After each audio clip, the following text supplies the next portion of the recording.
Jollibee newest menu, tomato cheese and pepper cream. Is it a good buy or goodbye? Tara, subukan natin bago mo bilhin. Either dine-in or take-out, naka-separate container na yung mga sauce nila. Kaya pantay-pantay yung dami at hindi siya matatapon. Appearance-wise, mas maliit at mas manipis siya compared sa pinapakita nila sa picture. So tara, taste test!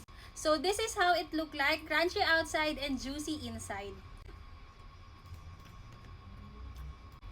Medyo maalat siya. Masarap naman siya, pero para kang nagulam ng gravy na mas pinatapang yung pepper or paminta. Next is itong tomato and cheese. Buo-buo yung sauce niya.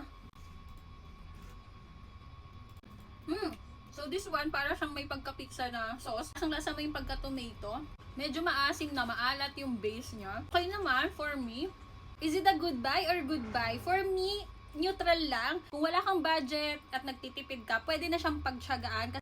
For its price na 69 pesos and 76 pesos, magkaiba talaga ang price nila. Pwede na, ibang panglasa naman. Pero if you have budget, go for other option na mas sulit at masasatisfy yung cravings mo. So guys, kung natikman nyo na to, share nyo naman sa comment section kung ano masasabi nyo para matulungan natin yung mga hindi pa nagtatry. So, yun na.